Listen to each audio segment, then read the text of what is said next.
Oh boy, Klon. It's gonna be a good one. I mean, this is gonna Gonna be be something. a heater because we've been texting back and forth about this episode for days now about how utterly disgusting that the product on Sunday was. Whether if we're referring to the racing, the passing, the broadcast itself, it was just as if the racing gods just took this massive dump and then they ate it. And then they took another dump from the massive dump. And that was the product that we were given on Sunday. I mean, seriously, it was bad. It was disgusting. I have no other words for that. Again, I don't know. Yeah, For that just crapshoot of a NASCAR race. I was embarrassed. I had friends come over to watch the race. I'm like, guys, it's Dega. It's Dega, guys. You got to come over. Austin came. Allie was there. My buddy Jake, who I golf with a bunch, was there. Molly, his girlfriend, was there. My buddy Crinky, that I work with, was there. Obviously, Nikki and the pups were there. I mean, like, we had a crew. even the pups, jeez. Even the everybody. pups, man. I mean, Cuddy was disappointed. He was disappointed. I'm with Cuddy.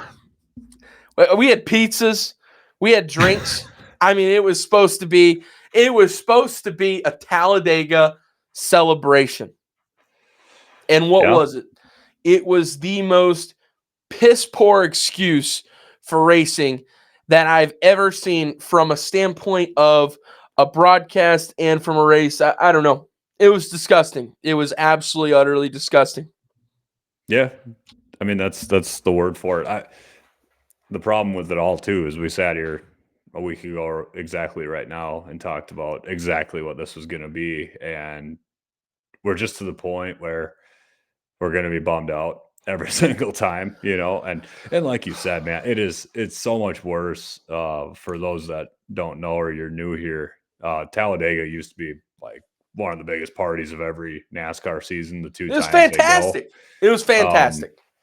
I'd argue you can attest to this too, but I'd argue since probably, I mean, at least with this car, 2022, I mean, you could go back even like 16, 17, 18, somewhere in there. The races just have not been like they used to be, if that makes sense. I mean, in all reality, it's probably even longer than that. But yeah, the last one that we had that I would consider acceptable, like it was a solid race, was spring of 23 when Kyle Busch won.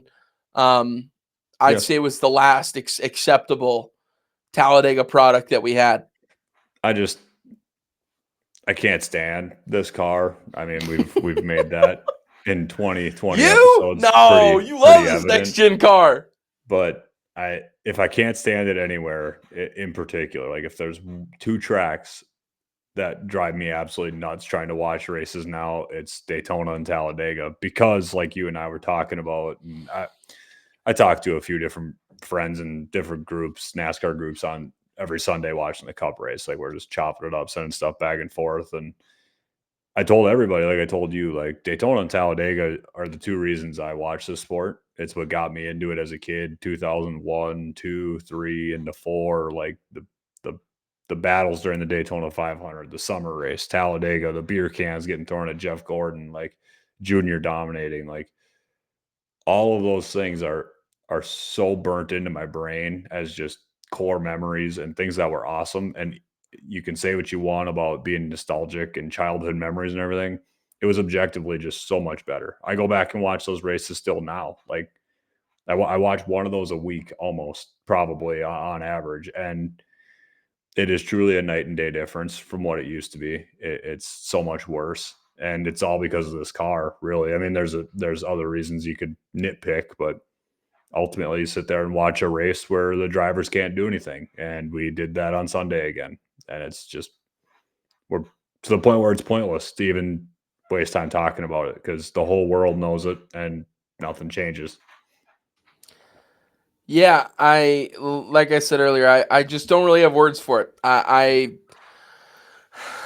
feel like I am seeing an old friend who has just completely went off the rails, and he's just not the same guy anymore. And, it just doesn't hit the same to hang out with him, Seriously. We've all met that guy before. He was a good close friend at one time, and something happened along the way. Whether if it was a significant other, whether if it was substances, everybody's got a different story. But that person changed, and way to that's look at it. exactly the way that I feel about super speedway racing. It was this perfect product. I remember when I was a kid too, like just growing up. I mean, I remember I started watching NASCAR when I was 2, and at that time it was 2004. I'd watch it with my dad every single Sunday, and like just seeing the guys out there. You mentioned them. You got Dale Earnhardt Jr. I mean, just the cavalcade of dudes. Jeff Gordon. It was just that's not the same anymore either. Yeah, to your point, that's and it's sad. Honestly, it's sad to see what we have turned into as a super speedway product, and just how completely horrible that this car is. It's just, we say it every week. I don't mean to beat this dead horse, because I know every week we get on here and we beat this dead horse. We absolutely do it.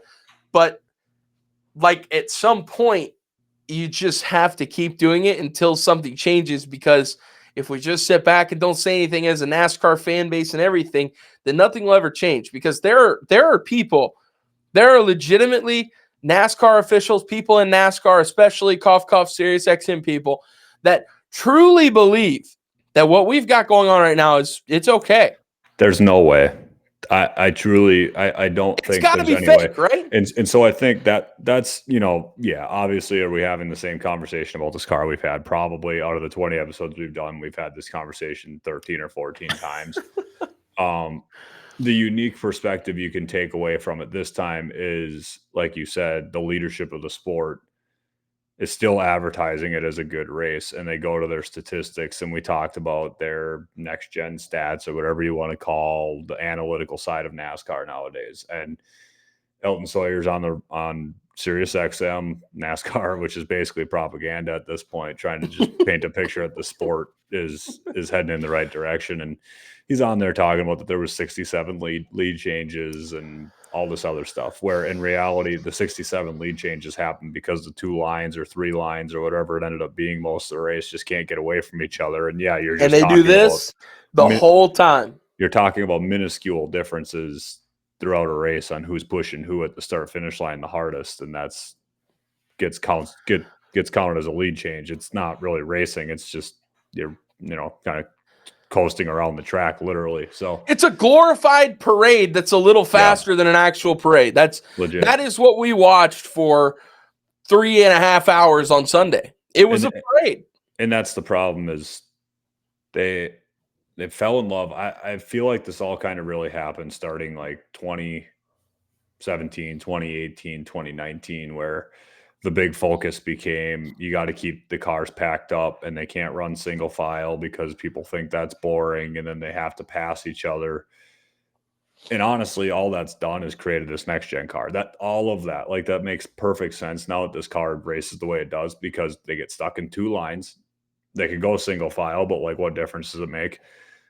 Can't pass each other anyway.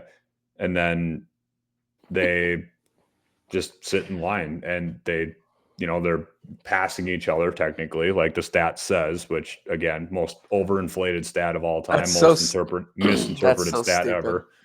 And NASCAR leadership can say, hey, you guys complained in 2018 that they weren't side by side enough. There weren't enough lead changes. There wasn't enough passing. Well, look at this car. We have all of those boxes you mentioned. We checked every single one of them. And while, yeah, they're right, like the stats, the numbers to reflect that are up, when you actually watch the race, it's not there. It'd be like a guy in basketball shooting 53s and making 45 of them in an NBA game, and then everybody turns around and says, well, yeah, but there wasn't any defense played. Like they didn't even start 5 guys on the other team. Like the rules are very fundamentally different here, but we're counting the stats the same. And that's the problem with this, is it's just not even comparable to what we had.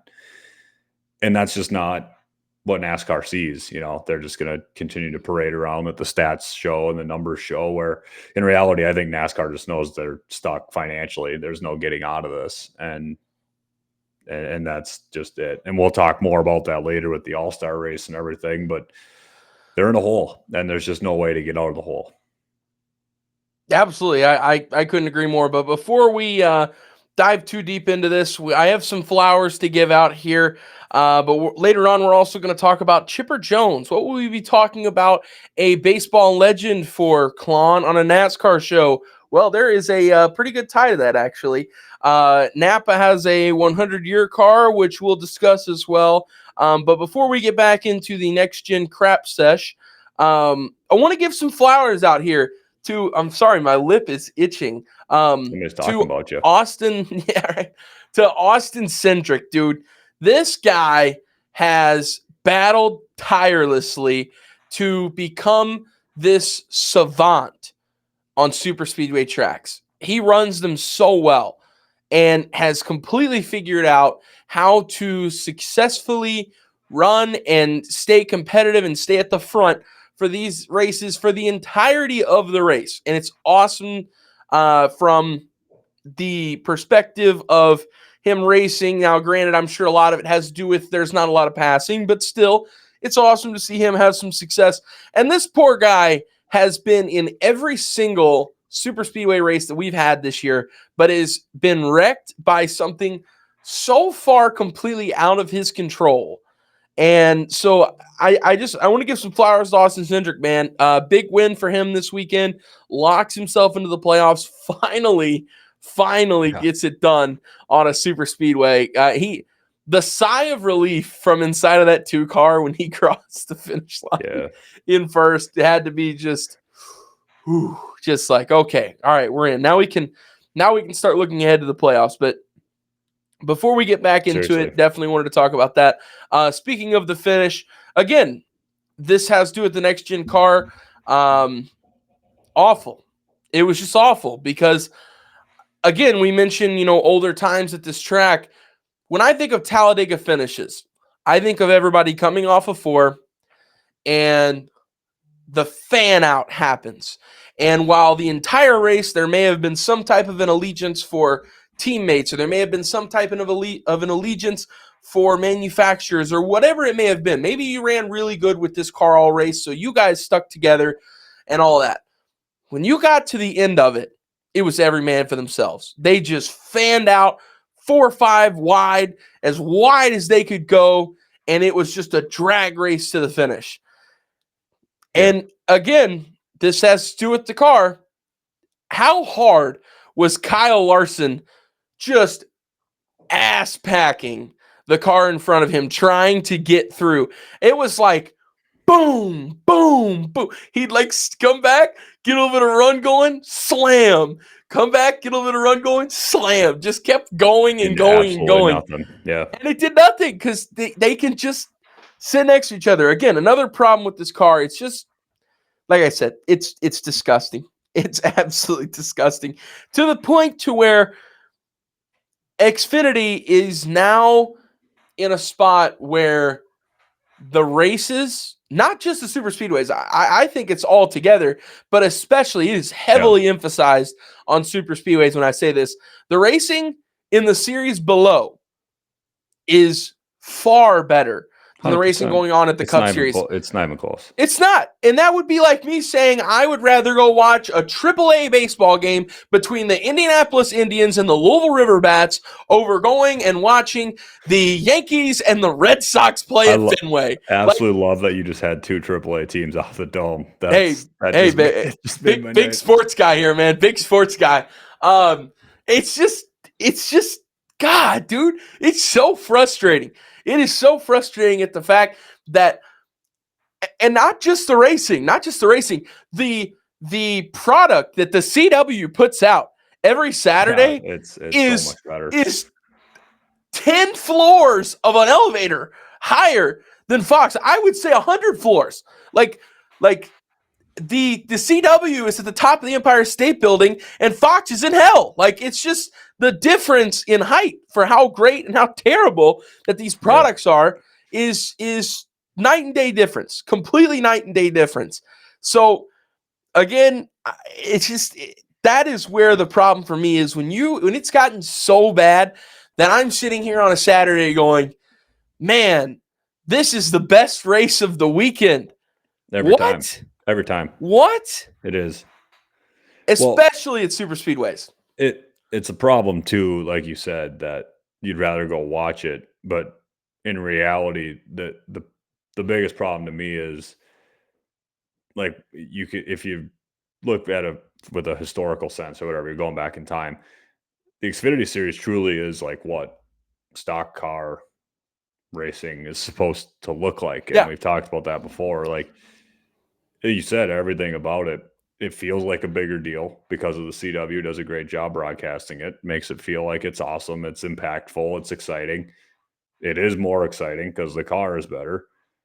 The races are better. We're starting to learn characters' names because the Xfinity Series, fortunately, has had some reoccurring names. Your Austin Hills, your Sammy Smiths, your guys, Allgaier, guys that have been around, Sheldon Creed, Jesse that have been around Love. years. Jesse Love's up and coming, like a younger guy. Zilich, like it's got all of the ingredients you would want to make a top tier stock car racing series. And then it genuinely is just better than the Cup series. Even through all the bull crap too, like what we just had a few weeks ago, where it was basically a demolition derby at the end. I'll take that over the next gen car any day of the week, and that's a problem. That is a problem. We dealt with stuff like that in Cup back in 16, 17, 18. That was the conversation: is how big of a shit show some of these races are becoming, Daytona and Talladega included. And everybody said, like, God, we got to switch something. We got to switch the package. We got to switch the car. We got to switch stage racing, whatever. The problem is, yes, we wanted to change and we tried to change and we talked about this, but when we realized that the car that we came up with is actually worse, it doesn't mean we don't want to go back. It's okay to say, like, yeah, I want what we had back. Like, we did have that already, but again, we'd take that back. I would take a demolition derby, a shit show, whatever you want to call it, at Martinsville over 40 cars out there that literally can't pass each other. So yeah, I mean, it's making the case. You take the names and the advertising out of the Cup Series, the Xfinity Series would kill it. Like, start them both at ground zero, whatever you want to use as your variables and factors, and ratings wise, in 5 years, the Xfinity Series would blow it out of the water. It wouldn't even be close. Absolutely. You know what I mean? I couldn't agree more. I 100% couldn't agree more. And it's not just us that thinks this way. Denny Hamlin literally said this week on the podcast that he would rather go drive an Xfinity car and race in those super speedway races than racing in Cup. Which, for those that haven't followed along for a long time, you would never see in the last 10 years a Cup guy volunteer to go run a super speedway race at Daytona or Talladega in the Xfinity Series. Literally hardly happens. Never. The fact that Denny is openly saying, like, I want to do it, a vet has nothing left to prove. He straight up called out Coach Gibbs and was like, Coach Gibbs, sign me up. Like, 2027 for the rest of Saturday Xfinity race, do it. Yeah, right. We will be there, baby. I'll go. I'll go if he races. I wouldn't even buy a ticket. 100%. He's there. Can you imagine?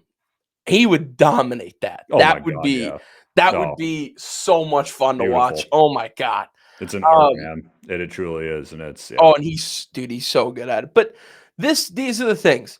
These are the things where it's like we're surpassing a griping issue with this. It's a real serious problem now with our sport, with how awful this car is. And we've got some of our best drivers of all time. For me, Denny Hamlin is a top 15 guy ever. He's that good in my book. If we've got a guy like that, absolutely. If we've got a guy like that saying that he would rather go race on Saturday at a super speedway, like there's your problem right there. Like, that should be everything that you need to know. Like I referenced earlier, it would essentially be like if whoever, name your favorite baseball player, just throwing a random name out here, Fernando Tatis. If he just said, yeah, I'm going to go play AAA this weekend, and I don't really want to play in the show. Like, more fun. Yeah. It's more fun to go play in AAA. What? Like, it's mind-bending. It really is. Yeah. It's mind-bending to see how far down this rabbit hole that we have explored, and we've gone too far. We've gone far too far. Yeah, in that, I mean, we talked about it already, just how we're hearing so much national media, whether it's Kenny Wallace, who's a complete moron right now, or Sirius XM or any of the other guys. Like, you got beef with Kenny Wallace. I mean, come on now. Like, Dude, I hopped on Twitter today and saw that, and I was like, yes, Klon. For the longest time, Go he was get him. The champion of the fans, the supporter of the fans, do everything for the fans, make racing fun, all this stuff. Here he is today defending NASCAR and the Cup car, and it was the best Talladega race he's seen in years and all this. Like, no, it's not. It's not. If your check wasn't getting signed by NASCAR, you wouldn't have said that. Did we watch the same race, Kenny? There's no way we did. No. I'll tell you what. He accidentally watched the Xfinity race thinking it was the Cup Series, and that's what he based it off of. He had to have. That's the only logical thing that makes sense. It was just a mistake that he thought he was watching the Cup Series, but ultimately it was the Xfinity Series. And I don't really mean to call him a moron. Like, I mean, he's done really good things the last few years on social media, but it's really disappointing to see that. You know what I mean? Like, that actually does really upset me a little bit because, like I said, he's been the champion of the fans. He's been that voice to kind of call things as you see it, and that's what he takes pride in. And nobody is watching Sunday's race, former driver, anything. Nobody's watching that race and saying, yep, this is it. This is exactly what we need. There's no way. Every single person that I've seen come out and say that has a job currently working with the sport itself. Either they're doing TV for it, they're doing pre-race shows like Kenny Wallace's. They got a dog in the hunt, right? Kind of thing. Everybody that said something positive somehow works for them, and that's all I've seen. So show me somebody else that thinks that. There isn't anybody. That this is the right package. This is what it's supposed to look like. This is how Talladega is supposed to race. No, nobody says that. Nobody's saying not it. at all. Not at all. It's so bad. Couple things here before we move on to some headlines from this last weekend. 12 car, another rough day, man. Buddy. I mean, God, dude. It's just never going to end. Boy. It's never going to end. So my question for you, is the 12 car going to end up in victory lane this year, and will it be in time to make the playoffs? I mean, it could legit be on Sunday in Texas. It's going to happen. It's probably going to happen multiple times. The dude would be top 3, if not first in points right now, if these races were finishing with, things going his way. With his car with all 4 wheels still attached, with the engine still running, not, blown. Like, legit, it's just what else can happen? Like, as soon as I saw it on Sunday, it's like, yep, just add to the list. We hadn't covered that yet. He hadn't seen that happen, so that's another one. But no, he could win 3 in a row starting on Sunday. He could win 4 in a row. He's been good enough that they'll be fine. It's a long year. He's still, if he was doing this and not getting stage points and not getting something out of it, thank God for stages, I guess, all of a sudden, because he's 8th in points, I think I saw. Something like that. I think so. I'll give it a check. You keep talking. It doesn't even look like that bad of a year if it is 8th in points. Like, it looks like he's just having a solid year, where in reality it's a huge disappointment because he should have 2 or 3 wins. He should have a bunch of top 5s, and he should probably be, like I said, 3rd or higher. And that's a bad sign for everybody else, in my opinion, right now, because the second they get that thing hooked up and good luck kind of starts rolling his way, like I said, he could go on a run. He's going to win plenty of races, I think. It's not just one, it's multiple. I'm still kind of shocked Chase is in 4th in points, but yeah, Ryan Blaney. He's another guy too, where they run just hang so around. Well. Yeah. They just score so well.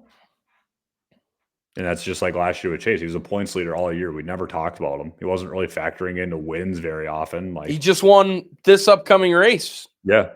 Right. And hint, it may be my pick for this weekend. Boo. Maybe. I have to sit down. I have to think about that. Thank God we're not picking right now because I'm not ready yet. But no, that's the thing, is like those guys that are the top tier drivers and top tier equipment, like a Ryan Blaney or Chase Elliott, like they don't have to win 4 or 5 races to be one of the best cars out there. Obviously, it'd be nice and it'd be great if they were winning. I mean, we'd all love that. That'd be fun, but they're just so good that they're scoring at every opportunity. They're getting points maxed out every chance they get. And that's just credit to them, because then, like I said, the ball starts bouncing the other way for them. Ryan starts winning races. Chase starts winning races. Watch out. They're going to take over. And it's really just kind of a matter of time. One of them is going to do it, in my opinion. Yeah, I agree. I think both of them end up with a win this year. I think the 12 car ends up with more wins, obviously. But speaking of two guys who do not have wins and had good finishes this weekend, but because of penalties, do not have good finishes anymore this weekend, Ryan Preece and Joey Logano. And I was sitting there on Sunday watching. I'm like, wow, Ryan Preece, Yeah, dude. he's hanging around. Like, he's having Didn't a flip solid over day for here. a change at one of these things. That's nice. Do what?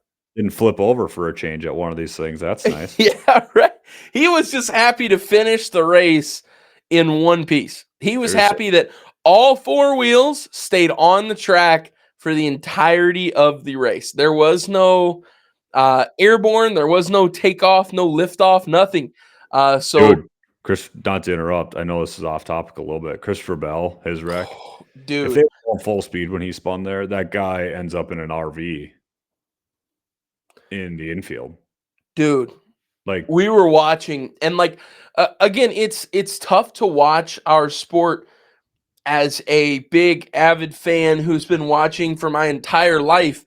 Like, it's tough because people aren't into NASCAR as much as us. So when we watch, I'm sure you get this a lot, when you watch NASCAR with other people, something happens and you're like, oh my God. And everybody's like, what? And that happened. Like, we were all just sitting around talking, and I just screamed. I was like, holy bleep. Not going to say the words so we don't get taken this video down on YouTube. Holy bleep. Look at that. Like, Christopher Bell just collapsed the inside wall hard. And it was like, oh my Lord. That's my big moment for that. Speaking of, again, we're going so far off topic here. I'll take it even farther. This train can go off the rails. The Ross Chastain moment. I don't know if I've ever explained it on the podcast. Have I ever told you about my Ross Chastain Hail Melon moment? I don't think so. Yeah, it's been a while, but no, do it again because I forgot already.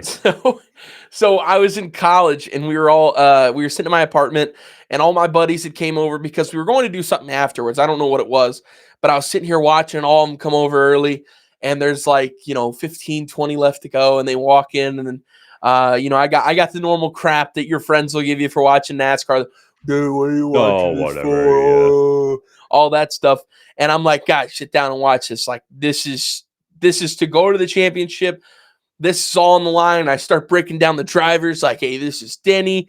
He's never won a championship before, but he's like one of the legends of our sport, and he's currently going to make, get another shot to go to the championship here. And this is Ross Chastain. And he doesn't do anything that, your typical driver would do, which we got to talk about that move after this. Buddy, yeah. Throwing the car. Anyways, we'll talk about that. We'll talk about that in a second. So we're all sitting there, and I'm like, oh, it's winding down. I'm like, yep, looks like Denny's going to make it. And they got the cam on the one car, and I just see this car not slowing down at all, and he just rides the wall. I jump up, and I am screaming. Top of my lungs. We lived in an apartment. We probably could have had the police called screaming. Thought somebody died. Yeah. Dude, I'm running, jumping. I'm like, that is the craziest thing I've ever seen. And everybody's like, what the hell are you talking about? Like, what are you freaking out about? And I'm like, he rode the wall. Like, that's a video game move. I remember when I was a kid doing that at Martinsville. Like always. You just, when your buddy's a couple of cars ahead of you and you can't catch him, floor it, ride the wall. It's your only chance you got. And sometimes it would work. I have successfully pulled it off in a NASCAR game before. And it had never been done before. And I'm like, guys, this is like the craziest move ever in our sport. Like, imagine the most nuts Hail Mary, hook and ladder, craziest game-winning play you've ever seen in football. Times it by 10, and that's what this was. This has never happened before. And all of them, again, they're like, oh, yeah, man. Which, just dude, that was such a crazy moment. But that was, yeah. No, but to your point, that was. And that's what makes this stuff special, is getting moments like that. And dude, yeah, We talk about it again later, but I want Ross to go back to old Ross. I'm missing that. I think Me too, dude. Well, we kind of got a taste of that this weekend. Back a little bit. And I liked it. It rubbed a lot of people the wrong way, and I might be making a hot take here when I say this. I don't know. I kind of liked it. Throw that car up there, man. We need to spice this up a little bit. I want 2023 Ross back. I don't know what happened. So bad, dude. Bad, but we need him. I want it so bad. We need him. We need him, dude. We need him. Ross, if you're listening, we got to get you to return to form here, man. We need NASCAR needs a villain that is actually a villain. Carson Hocevar hasn't really pulled through with his villain arc, so we need Ross Chastain to come back, dude. That was just what a run. That was special. I think there's something to that too. Like, I know this isn't even close to that topic anymore, but Trackhouse is struggling. They're obviously nowhere near where they want to be. They're right there with Spire in terms of disappointment this year. Maybe what makes Ross find that extra step or find that extra 10th of a second in a lap is you need to drive with your hair on fire. Maybe that's something that's just missing. And I don't know. I mean, since he stopped doing that, things have kind of cooled off in general. So, right. He stopped winning races. And Ross was so special because our sport today is filled with so many guys that, you know, again, I'm not trying to downplay any of our guys because they're all incredible athletes, but like a lot of them got there because dad had some money. You know, they had those resources. This guy was a third-generation watermelon farmer in Alma, Florida, and just had to claw his way to the top. Which makes it he's such he's got to find that again. It's awesome. Yeah. That mentality, it's in there. I know it is. We've seen it. And we still see it at times. There are little flashes here and there, like what happened to Talladega this weekend. I just realized we've been referencing what happened, haven't explained yet. Oh, yeah. Basically, if you didn't see it, Ross was coming.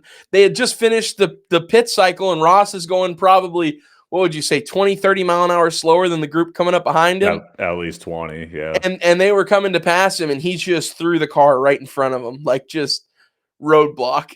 It almost cost a huge don't want to wreck the whole field. Maybe I started dying laughing, dude. It was so funny. So I'm okay with it. I mean, dude, we didn't wreck anybody. Need it. Like, that's kind of how he rolls. So, or used to anyway. So I hate it, man. He was so unapologetic. He was so, I'm not here to make friends. Like, it was just that simple. You knew when you showed up to the track on Sunday that one car, the guy inside of it, was not your friend. He might be your friend outside of the track. Maybe. I don't know.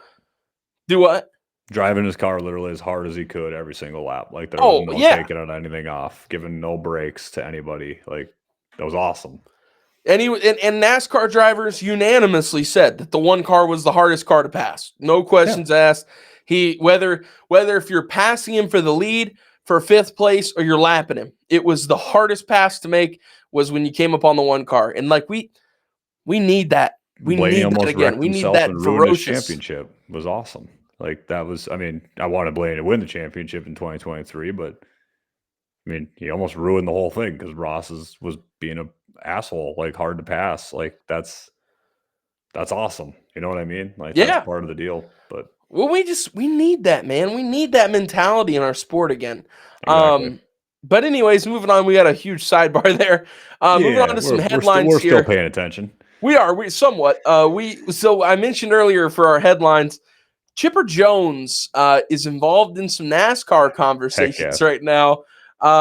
Chipper Jones, obviously baseball legend for the Atlanta Braves, big hitter, big time hitter. But he and Joey Logano seem to be butting heads a little bit, and Joey fired back today. You know, it's kind of starting to go back and forth, and it started with Joey, I guess, not being happy for Austin at the end of the race and such, and essentially Chipper called him a bad teammate and said, like, hey, everybody says they're a good teammate and wants the team to win when they're that guy. But when they're not the guy that's winning for the team, then they're not really with that. And so ultimately Chipper Jones called him selfish.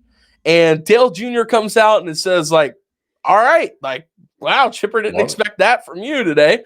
And then today, Joey Logano responds saying pretty much that Chipper Jones is just looking for any way to be relevant still. and that was what he did, which I don't necessarily disagree, but at the same time, I kind of see where Chipper's coming. I don't know. It's a sticky situation. You know, if Chipper was looking to be relevant, he'd just throw his jersey on and walk into an Atlanta Braves game. He don't need Twitter. That's facts. Actually, that's Twitter to feel relevant. He doesn't. That's a good point. That is a good point. He does not care one iota what Joey Logano thinks about him, and he doesn't need NASCAR fans to like him. They already do. So he doesn't care. Like, the only thing I'll say in defense of Joey, and I can't even actually believe I'm going this route with it, is 3-time champ Joey Logano, same amount as Tony Stewart. Sorry, go ahead. No, it's not. 3 does not equal 3 in this case. Yeah, but more like 2.5. Yeah, maybe. But where was I going with this? Now you got me all fired up. Sorry.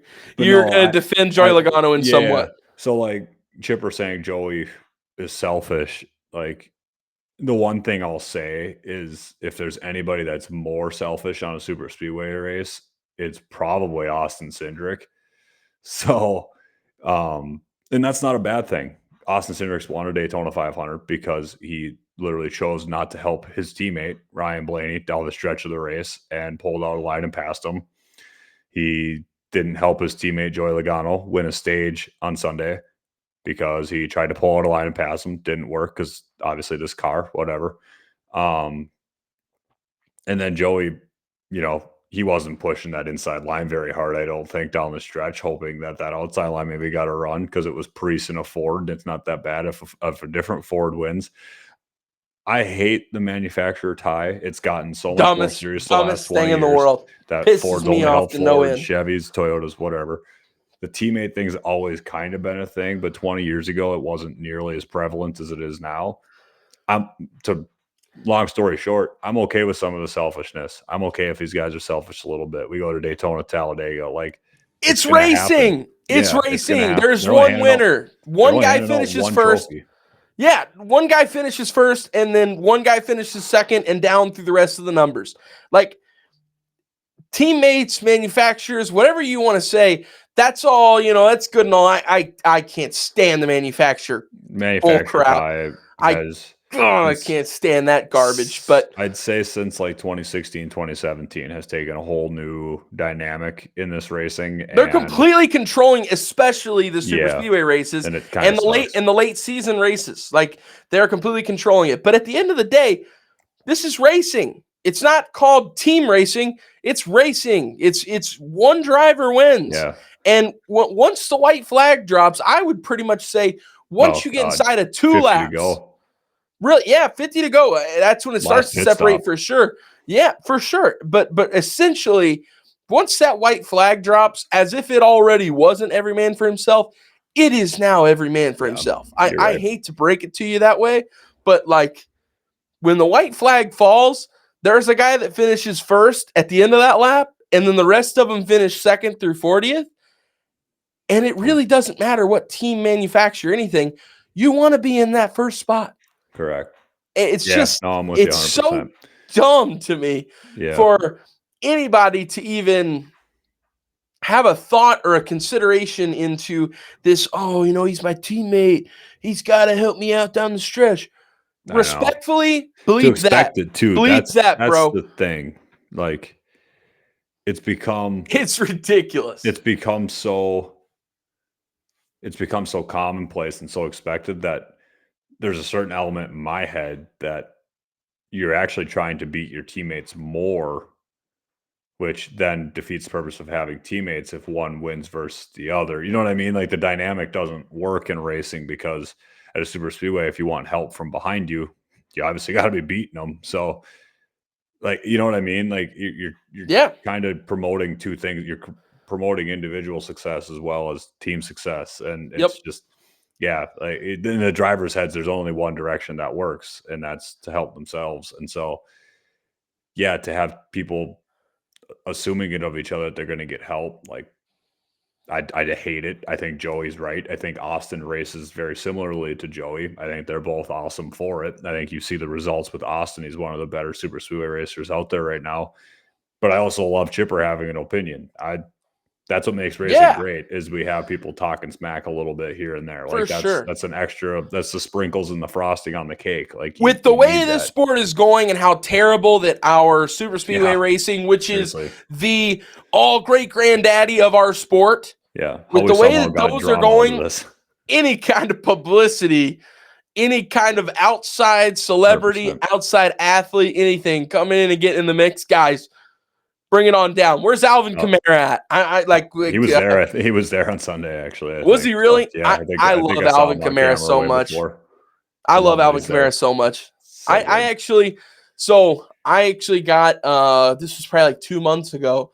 This guy was selling a Alvin Kamara rookie patch auto, and I was like, dude, I have to.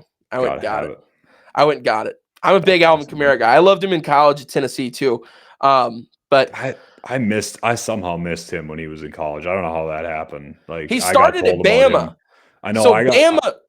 Oh, good. Sorry. maybe that's why. No, I was gonna say I got told about him coming up to the draft. Like, hey, this guy from Tennessee, you He's a gotta watch stud. out for him. And sure He's enough, a but like stud. I don't know how I missed him. Like I usually take pride in finding those guys, but for some reason, Alvin Kamara just snuck by me. Literally, like I don't know. Well, I'll tell you now, this year's running back class is a lot like that year's running back class. There is a lot of dudes who went even as far as into the 7th round of the draft that could have a big I love it. impact on teams. So this I love year's it. running back class is considered one of the best running back classes we've ever had.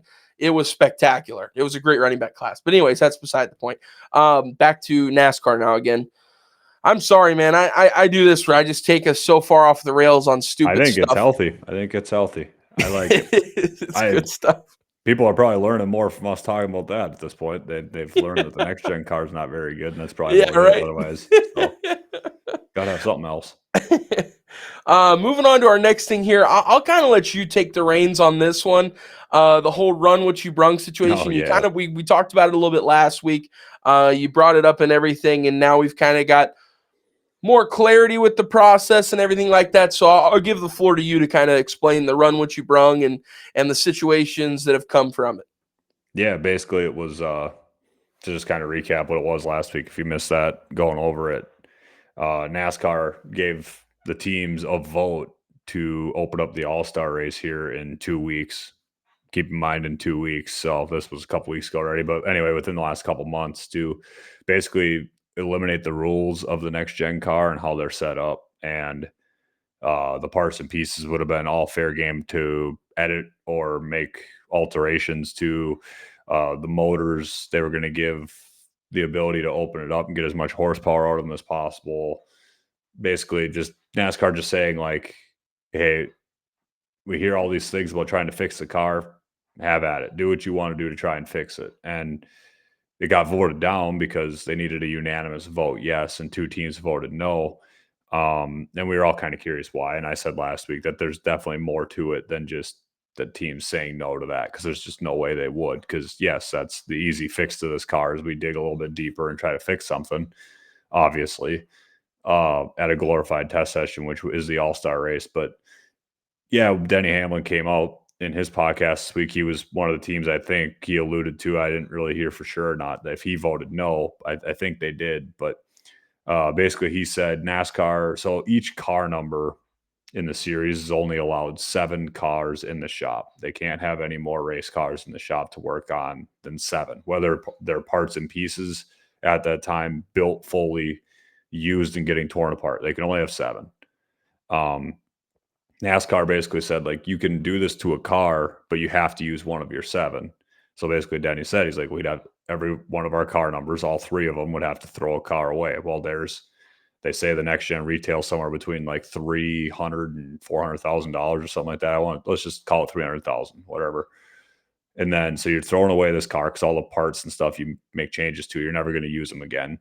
And then you'd have to R&D it yourself, do the development, put research into it. You're spending money there. the parts and pieces to buy another car, and then times it by 3 cars like Denny Hamlin, or if you're a 4-car team, 4 cars.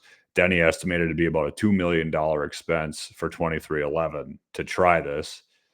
To race in a race where the purse is 1 Yeah. million. Basically, I mean, Even if you win, you're not going to come out on top. You get paid. Yeah, the winner of the All-Star race, the big deal is they get $1 million, which it's been $1 million for 30 years. So probably not a good sign that NASCAR is not kind of upping that a little bit. But anyway, yeah, he basically just said, like, yeah, you win $1 million or a little bit less, they pay out other positions, but it's still like $2 million as a team to go do this. Like, you're not. It basically. So I think the way I interpret it, and yeah, it's a bummer that we're not going to see 1,000 horsepower. I don't think 1,000 horsepower by itself is going to make that big of a difference. Like, it'll help, but it's not going to cure everything. I I think the biggest tell for me in all of this is NASCAR is basically throwing up their hands and saying, we got nothing. So we don't want to spend any more money on trying to fix this. We don't want to spend any more time on it. You guys go ahead and try it. And the teams were like, you're making us spend even more money because you said the next gen car was going to save us dollars. It's actually cost us more of them. Yeah, right, So buddy. on top of that, you want us to Psych. spend $500,000 to $2.5 million on a test race exhibition session, whatever you want to call it. Like, it's a joke. It's a joke. Like, yeah, I get you want to spend money. We all think that these guys they all are millionaires, team owners and stuff. Some are billionaires, whatever. They got money, but these businesses called these race teams are operating at basically a net zero. You know, they're not making a lot of money doing this to begin with. NASCAR told them starting in 2015, 2016 with the next gen talks that the next car that was coming out in the next gen was going to save them so much money. It was going to be awesome. It's cost them exponentially more than they were spending already. There's no incentive for the teams to try to fix it because it's going to cost them so much they'll never recover. So why even bother? You know what I mean? And that's the tough part. Is this does fall on NASCAR's shoulders. They do have to make a decision, and they got, in my opinion, they have to change something. Or in 5 years, if we're still running something that embodies this car, we're stuck. But anyway, that's what happened at the All-Star race. That's why you're going to see just the same cars in 2 weeks. But yeah, the big science experiment failed. Yeah. I was really hyped at the idea of it when it first kind of came about. And that's something that Denny mentioned too on the podcast, was like the team owners found out about a month ago. And like Denny said, when he read it at first, he was like, wow, like this is huge. And then once you get to the fine print of things and you start realizing that it's basically all put onto the teams and that these guys have to pay for it. And in a situation in our sport where we already have multiple teams suing NASCAR, there is active lawsuits out as we speak for essentially running a league where there's no profit. There's no way to run a successful, profitable business off of NASCAR. And we're already in a situation where teams are suing the sport for that. And then they're going to turn and say, hey, listen, we're going to give you everything you want. You do whatever you want to this car. We won't ask any questions. We're not even going to bring officials to the track on race day. You do what you want, guys.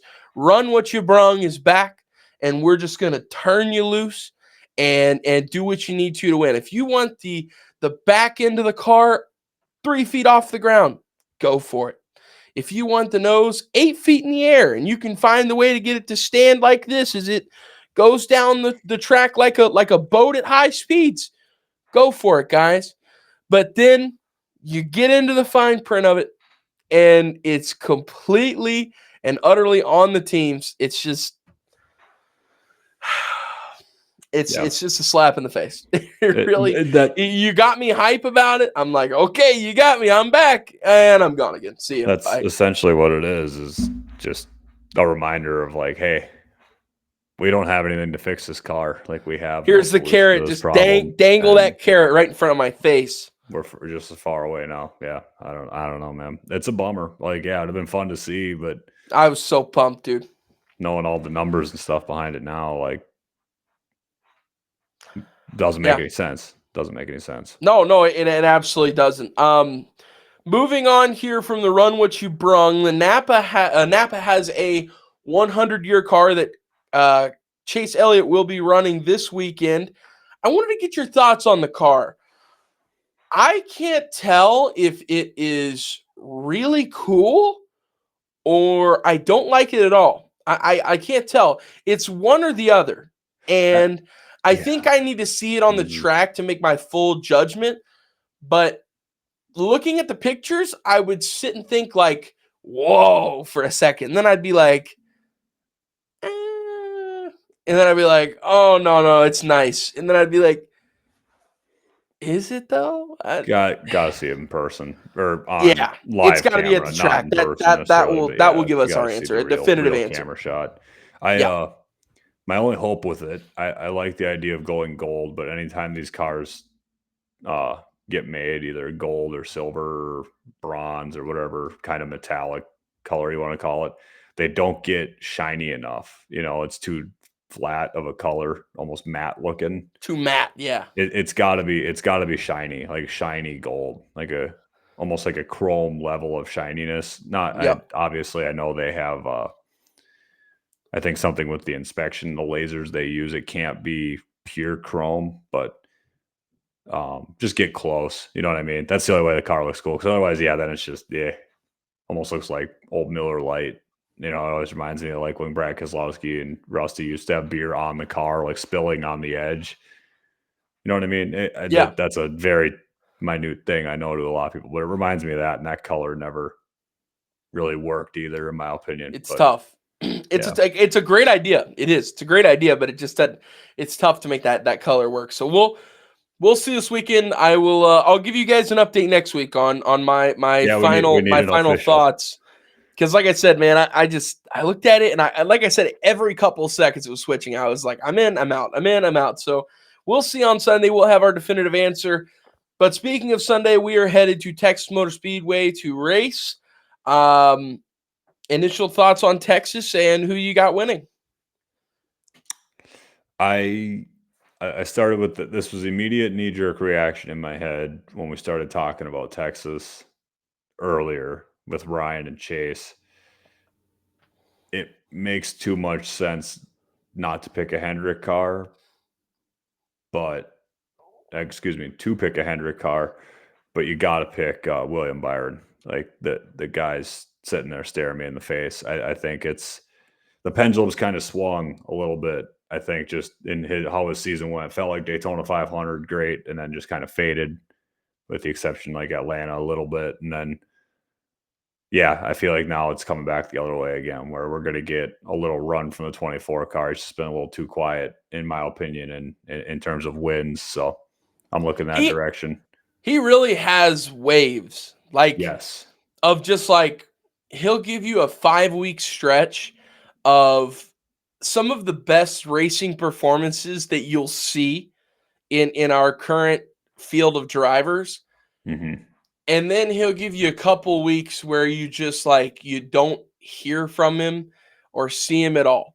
Exactly. Unless if there's a wreck and he gets caught up in it. That's the results are kind of weird with him sometimes, where, he obviously has had a lot of success in our sport. He's obviously won the Daytona 500, a couple times and has been in the championship 4 a couple times and everything like that. But if William Byron could find a way to just keep that consistency rolling, not even to the point where he's, obviously our sport is so hard to just go out and dominate 24/7. Yeah. But if those low swings could just be a little higher, if those 20th through 30th finishes could just be 10th through 15th, that would go such a long way in maybe even us talking about William Byron being the top driver of our sport. I think it would be a conversation. Now, I don't think he is or would be, but I think we could have a conversation about it if he can find a way to get these downfalls to be more consistent. Not more consistent, but to be just not as low as they've been. No, With absolutely. that being said, I do agree with you. A Hendrick car wins this weekend. And he has driven the number 24 at one point in his career as well. I don't even know why we let you pick anymore. You know, so with that being said, he's our defending winner from this track actually as well. It was his only win from last year. It was quite the performance, and I loved every second of it.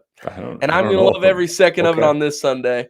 And I know you're wondering here who in the world of NASCAR drivers that this might be.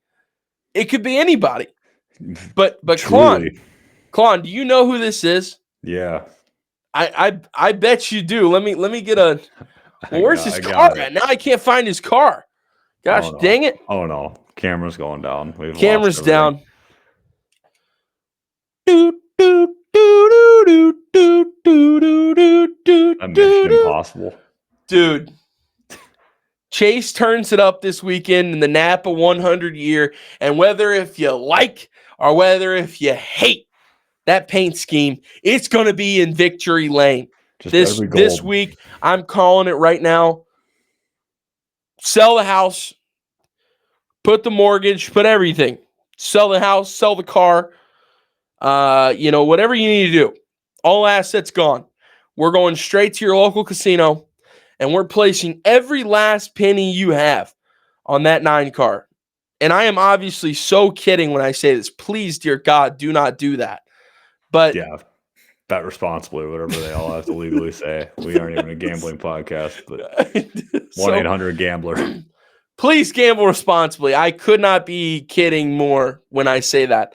But if you are looking for a fun bet this weekend to place, that 9 car, it's going to be fast. It's going to be real fast. Watch, he's going to wreck in the first 10 laps of the race.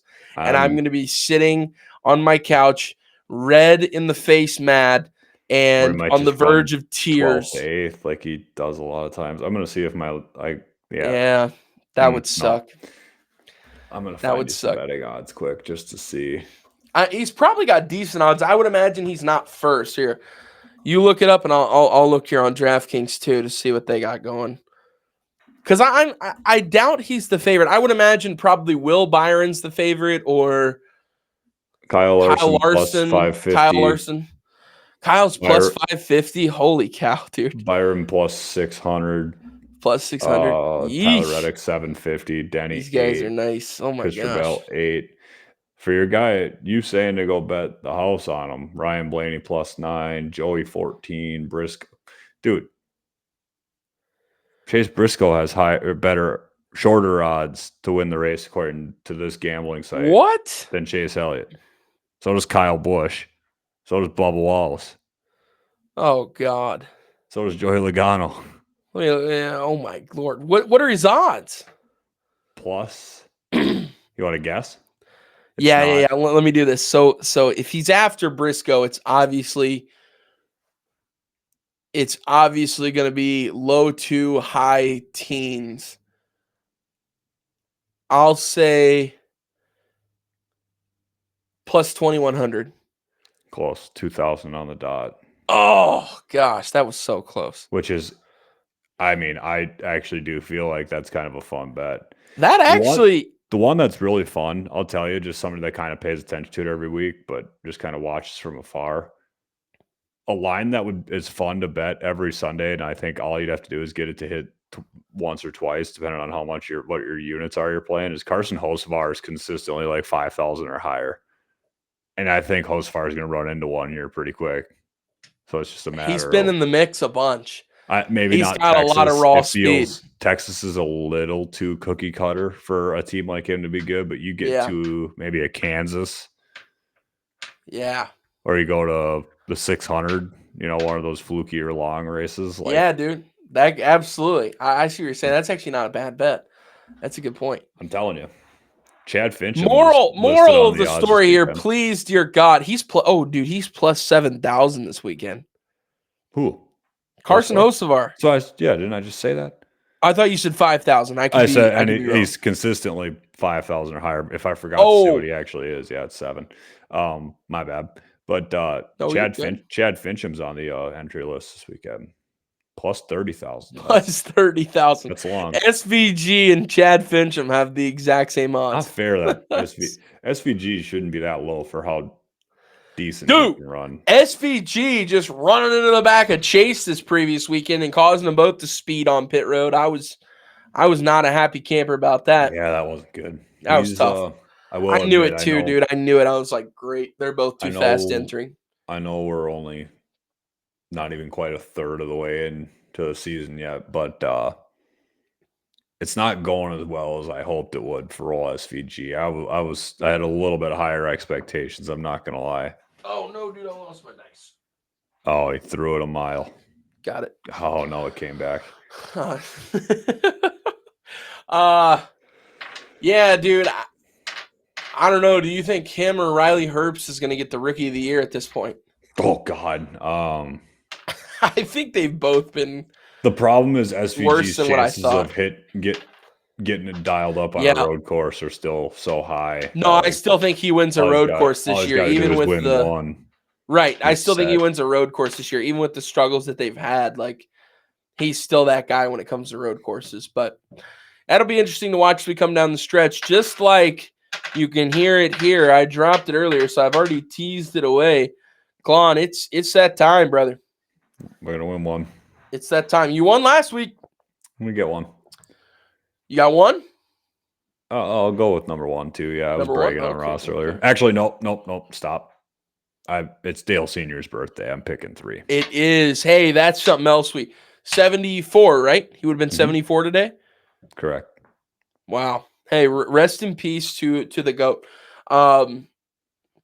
Big threes for Dale. Here we go. 3.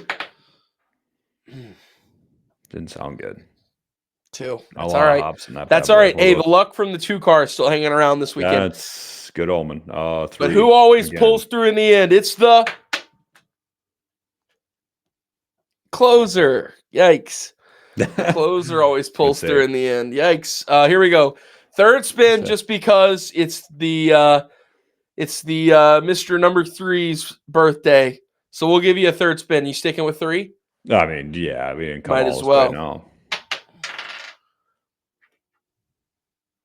Boom. Of course. Ladies and gentlemen, thank you for tuning in. That's all we got for our program today for you guys. We appreciate you guys for tuning in as always, especially with all of the bickering, complaining, and moaning that went on today. It'll get better now. It won't be as much. No, it won't. No, it won't. Until we get rid of the NextGen car. Until we get rid of this NextGen car, it's never going to get better, dude. Trying to be positive here. God, dude, I'm trying to be positive. I tried so hard, Klon. When we started this podcast, you were the negative Nancy. You were upset with this car every weekend, and I was like, hey, we got to be positive with this, man. We got to be positive with this car. They're gonna figure it out. All hopes are lost. They're lost. Hey, hats off to the Wolves too, man.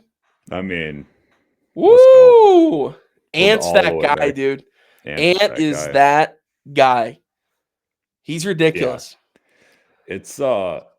It's still kind of surreal that he's even playing for a team in Minnesota at this point, to be flat out honest. Like, yeah, the winning is obviously the important part and it's fun, but then I pinch myself all the time. Like, the Wolves actually have like a premier talent in the NBA, and that's not something that's been said in 20 years around here. So, yeah, it's insane.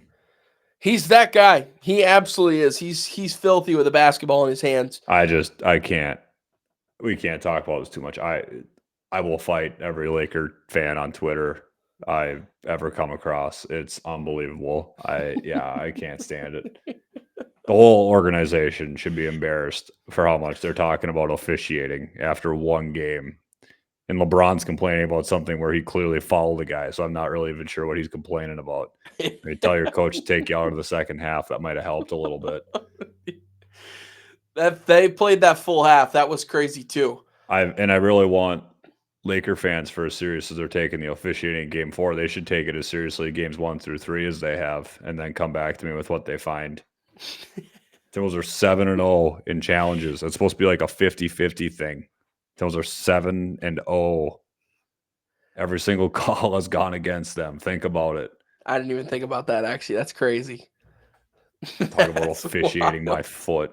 The only call to trip on Luka, yeah, whatever. They made up a call next possession. He didn't get touched on a shooting foul by Jaden McDaniels. I'll stop, but you guys are delusional people. Absolutely delusional. The dumbest basketball fans I've ever seen in my entire life. LeBron, yeah, the hand is the ball, but you hit his wrist. So that's a foul. Ridiculous. Ladies and gentlemen. Was told Austin Reeves is an all-star. Guy scored 4 points this series. He's hit 2 shots. Dude, he really has underperformed this series. I was told by every NBA national analyst that the Timberwolves are screwed because they don't have a third option like Austin Reeves. That's your third option. Our sixth man is 100 times the player that guy is. Nas Reed. I'm not even saying we're going to win the series. We could lose all the next 3. I'll eat it. But Austin Reeves sucks. I'll tell you that with a straight face. I love doing this show, dude. He could have 70 tomorrow night. He's still horrible. He's still horrible. Dude goes for a triple-double with 40 points. This guy sucks. He's a bum. Horrible. That's awesome. He has been. I was told, but whatever. Oh, man. Good stuff. Well, great show today. Talladega, absolute disaster. Car sucks. Chipper Jones, pretty much everything. We'll join you guys next week after Texas. As always, we appreciate you guys for tuning in. Tell your grandma about us. She will appreciate that, as always. And we'll see you guys next time on the Speeding in the Pits podcast. Deuces.